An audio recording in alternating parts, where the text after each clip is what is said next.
नमस्ते प्यारे दोस्तों। आज मैं आपको एक जादुई कहानी सुनाने जा रहा हूँ जिसका नाम है खुशियों का बगीचा और जादुई मोती। एक समय की बात है, एक हरे भरे गांव में जहाँ सूरज की किरणें पत्तों से छनकर आती थी, रिया और अर्जुन नाम के दो प्यारे दोस्त रहते थे। उनके गांव के पास एक अद्भुत जगह थी जिसे खुशियों का बगीचा कहते थे। इस बगीचे में हर तरह के रंग बिरंगे फूल खिलते थे, मीठे फल लगे रहते थे और हवा में हमेशा खुशी की धुनें गूंजती थी। तितलियां उड़ती थी और चिड़िया चहचहाती थी। बच्चे रोज यहाँ खेलने आते थे और बड़े शांत मन से टहलते थे। रिया को लाल गुलाब बहुत पसंद थे और अर्जुन को नीले डेजी के फूल। वे दोनों हर शाम बगीचे में जाते, फूलों से बातें करते और उनकी खुशबू में खो जाते थे। एक दिन रिया और अर्जुन जब बगीचे में पहुंचे तो उन्होंने देखा कि कुछ बदल गया है। फूल मुरझाए हुए थे, उनकी पंखुड़ियां नीचे झुक गई थी। पत्तों का हरा रंग फीका पड़ गया था और पेड़ उदास लग रहे थे। हवा में पहले जैसी मीठी खुशबू भी नहीं थी। चिड़ियों का चहचहाना भी शांत हो गया था और तितलियां भी कम उड़ रही थी। यह देखकर रिया और अर्जुन दोनों बहुत उदास हो गए।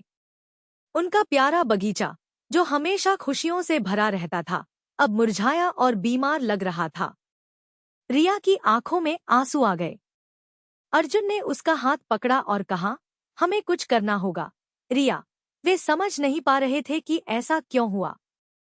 वे दोनों दौड़कर गांव के सबसे बूढ़े और समझदार उल्लू दादा के पास पहुंचे। उल्लू दादा एक बड़े से पेड़ पर रहते थे और उन्हें हर बात का ज्ञान था। उल्लू दादा, रिया हाफते हुए बोली, खुशियों का बगीचा मुरझा रहा है। अर्जुन ने सारी बात बताई। उल्लू दादा ने अपनी बड़ी बड़ी आंखें खोलीं और धीरे से बोले, मेरे प्यारे बच्चों, यह सब इसलिए हुआ है क्योंकि बगीचे का जादुई मोती खो गया है। वह मोती ही बगीचे की जान था, उसकी चमक से ही यहाँ खुशी और हरियाली बनी रहती थी। अब जब वह मोती नहीं है तो बगीचा उदास हो गया है। रिया ने पूछा, लेकिन वह मोती गया कहाँ? उल्लू दादा ने बताया, वह मोती किसी को चुराया नहीं गया है, बल्कि सालों से जब लोगों ने बगीचे की कम देखभाल की तो उसकी चमक फीकी पड़ गई और वह खुद ही कहीं छिप गया। उसकी चमक वापस लाने के लिए उसे ढूंढकर वापस बगीचे में लाना होगा। वह मोती हंसी की पहाड़ी के पास झिलमिल तालाब में छिपा हुआ है, पर वहां पहुंचना आसान नहीं है। रास्ते में कई चुनौतियां हैं। क्या तुम हिम्मत करोगे? रिया और अर्जुन ने एक दूसरे को देखा और एक साथ बोले, हाँ, हम करेंगे। उल्लू दादा ने उन्हें रास्ता समझाया। तुम्हें पहले टेढ़ी मेढ़ी नदी पार करनी होगी, फिर घने जंगल की भूल भुलैया से निकलना होगा और उसके बाद ही तुम हंसी की पहाड़ी तक पहुंचोगे। वहां पर कछुआ बाबा मिलेंगे जो शायद तुम्हारी मदद कर सकें। रिया और अर्जुन ने उल्लू दादा को धन्यवाद दिया और अपनी यात्रा पर निकल पड़े। वे दोनों दृढ़ संकल्प के साथ आगे बढ़े। वे जानते थे कि यह आसान नहीं होगा, लेकिन उनके मन में अपने प्यारे बगीचे को बचाने की उम्मीद थी। उनकी आंखों में चमक थी और कदमों में उत्साह। वे चलते चलते टेढ़ी मेढ़ी नदी के पास पहुंचे। नदी बहुत चौड़ी तो नहीं थी, लेकिन उसमें पानी तेजी से बह रहा था। पुल भी टूटा हुआ था। रिया थोड़ी घबरा गई, पर तभी अर्जुन ने देखा कि एक पेड़ की मोटी शाखा नदी के ऊपर झुकी हुई है। रिया, हम इस शाखा से लटककर पार कर सकते हैं, अर्जुन ने उत्साह से कहा। उन्होंने हिम्मत की और एक एक करके उस मजबूत शाखा को पकड़कर नदी पार की। जैसे ही वे दूसरी तरफ पहुंचे, उन्हें एक शरारती गिलहरी छोटू दिखाई दी जो अपनी पूंछ हिलाता हुआ पेड़ों पर कूद रहा था। छोटू ने उन्हें देखकर अपनी छोटी छोटी आंखों से सवालिया नजरों से देखा। छोटू गिलहरी पास आया और पूछा, तुम दोनों कहाँ जा रहे हो? इस जंगल में तो कोई नहीं आता। रिया ने उसे सारी बात बताई कि कैसे वे जादुई मोती ढूंढने जा रहे हैं। छोटू पहले तो थोड़ा हंसा, जादुई मोती? यह तो बहुत मुश्किल काम है। लेकिन जब उसने रिया और अर्जुन की आंखों में बगीचे के लिए प्यार देखा तो उसका मन बदल गया। ठीक है, मैं तुम्हें घने जंगल की भूल भुलैया से निकलने में मदद करूंगा। मुझे सारे गुप्त रास्ते पता है। छोटू ने अपनी फुर्तीली छलांग लगाई और आगे आगे चलने लगा। छोटू उन्हें घने जंगल की भूल भुलैया में ले गया। यह जंगल वाकई घना था और रास्ते इतने उलझे हुए थे कि सूरज की रोशनी भी मुश्किल से जमीन तक पहुंच पाती थी। हर तरफ एक जैसे पेड़ और झाड़ियां थी। रिया और अर्जुन बिना छोटू के जरूर भटक जाते। छोटू कभी इस पेड़ पर चढ़ता, कभी उस झाड़ी से निकलता और उन्हें सही रास्ता दिखाता रहा। एक जगह वे एक बहुत गहरे गड्ढे के सामने रुक गए। छोटू ने कहा, हमें कूदना होगा। रिया और अर्जुन ने पहले तो डर महसूस किया, पर छोटू ने उन्हें हौसला दिया और वे तीनों एक दूसरे का हाथ पकड़कर गड्ढे के ऊपर से कूद गए। आगे चलते हुए हंसी की पहाड़ी की तलहटी में उन्हें एक बड़ा सा पत्थर मिला जिस पर कुछ चित्र बने थे। वहीं पास में एक बहुत बूढ़ा कछुआ धीरे धीरे चल रहा था। यह जरूर कछुआ बाबा होंगे। रिया ने पूछा, कछुआ बाबा, क्या आप जादुई मोती के बारे में जानते हैं? कछुआ बाबा ने अपनी गर्दन बाहर निकाली और धीमी आवाज में बोले, जादुई मोती तक पहुंचने के लिए तुम्हें एक पहेली सुलझानी होगी। यह पत्थर तुम्हें रास्ता दिखाएगा, पर तुम्हें इसके चित्रों का सही मतलब समझना होगा। पत्थर पर एक सूर्य, एक चांद और एक तारा बना हुआ था और नीचे कुछ अजीब से चिन्ह थे। रिया और अर्जुन ने पत्थर को ध्यान से देखा। छोटू भी पास आकर अपनी छोटी नाक से चित्रों को सूंघने लगा। अर्जुन ने कहा, सूर्य मतलब दिन, चांद मतलब रात और तारा मतलब सुबह का तारा। रिया ने सोचा, शायद इसका मतलब है कि हमें सुबह, दिन और रात के चक्र को समझना होगा। कछुआ बाबा ने धीमी मुस्कान के साथ कहा, लगभग सही। छोटू अचानक कूद पड़ा। अरे, यह तो रंगों का खेल है। सूर्य पीला, चांद सफेद और तारा नीला। उन्होंने पास ही पड़े कुछ रंगीन पत्थरों को सही क्रम में रखा। जैसे ही उन्होंने ऐसा किया, एक छोटी सी सुरंग खुल गई। कछुआ बाबा ने मुस्कुराते हुए कहा, शाबाश, तुम बहुत समझदार हो। अब तुम झिलमिल तालाब तक जा सकते हो। सुरंग से होते हुए वे हंसी की पहाड़ी के शिखर पर पहुंचे।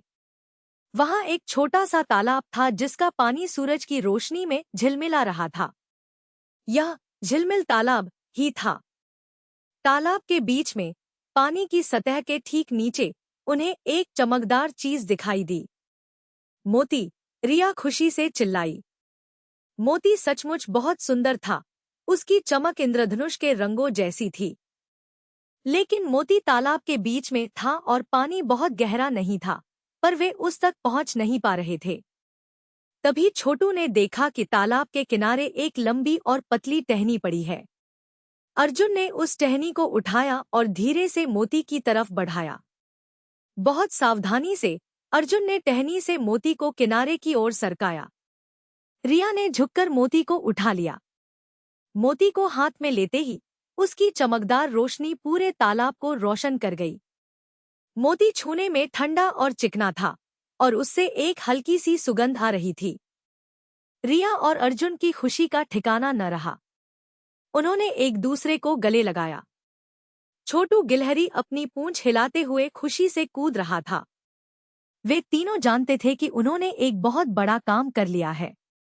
अब उन्हें बस मोती को वापस खुशियों के बगीचे में ले जाना था। मोती को हाथ में लिए हुए रिया और अर्जुन छोटू के साथ तेजी से वापस लौटने लगे। उनके कदम अब हल्के और तेज थे। रास्ते में उन्हें कोई परेशानी नहीं हुई क्योंकि अब उनके पास जादुई मोती था और उनकी हिम्मत और भी बढ़ गई थी। सूरज धीरे धीरे ढल रहा था और आसमान में नारंगी रंग फैल रहा था। वे फिर से घने जंगल की भूल भुलैया से निकले और टेढ़ी मेढ़ी नदी को पार किया। इस बार उन्हें रास्ता बिल्कुल मुश्किल नहीं लगा क्योंकि उनकी आंखों में उम्मीद की चमक थी और उनके मन में एक बड़ी जीत की खुशी थी। जैसे ही वे खुशियों के बगीचे में पहुंचे, शाम हो चुकी थी। बगीचा पहले से भी ज्यादा मुरझाया हुआ लग रहा था। उल्लू दादा वहीं इंतजार कर रहे थे। रिया ने धीरे से जादुई मोती को बगीचे के ठीक बीच में रख दिया, जहां पहले वह रखा जाता था। जैसे ही मोती अपनी जगह पर रखा गया, एक चमकीली रोशनी पूरे बगीचे में फैल गई। मुरझाए हुए फूल फिर से खिल उठे, उनके रंग पहले से भी ज्यादा चमकदार हो गए। पत्तों का हरा रंग वापस आ गया और पेड़ सीधे खड़े हो गए। चिड़िया खुशी से चहचहाने लगी और तितलियां हवा में नाचने लगी। बगीचा फिर से खुशियों से भर गया। एक प्यारी सी धुन हवा में गूंजने लगी। पूरा गांव इकट्ठा हो गया था और सभी ने रिया, अर्जुन और छोटू की बहादुरी और समझदारी की तारीफ की। उल्लू दादा ने मुस्कुराते हुए कहा, देखो मेरे बच्चों, तुम सबने मिलकर कितनी बड़ी मुसीबत को टाल दिया। इस बगीचे को बचाने में तुम्हारी दोस्ती, हिम्मत और लगन का बहुत बड़ा हाथ है। रिया और अर्जुन ने गर्व से एक दूसरे को देखा। छोटू गिलहरी ने भी खुशी से अपनी पूंछ हिलाई। गांव वालों ने भी वादा किया कि वे अब से बगीचे की अच्छे से देखभाल करेंगे ताकि जादुई मोती फिर कभी न खोए।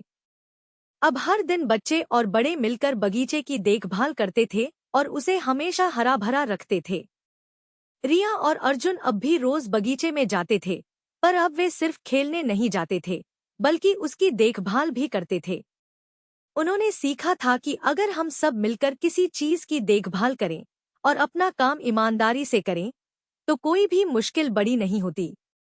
जादुई मोती की चमक अब हमेशा बगीचे में बनी रहती थी और उसके साथ साथ बनी रहती थी बच्चों की हंसी और गांव वालों की खुशी। यह खुशी हमेशा बनी रहे, यही सबकी कामना थी। इस कहानी से हमें यह सीख मिलती है कि हमें अपनी प्राकृतिक चीजों और पर्यावरण की देखभाल करनी चाहिए। साथ ही एकता और हिम्मत से हम बड़ी से बड़ी मुश्किलों का सामना कर सकते हैं और उन्हें हल कर सकते हैं। तो कैसी लगी आपको यह कहानी? अगर आपको यह कहानी पसंद आई तो कृपया इसे लाइक करें, अपने दोस्तों के साथ शेयर करें और हमारे चैनल को सब्सक्राइब करना न भूलें ताकि आप और भी मजेदार कहानियां सुन सकें।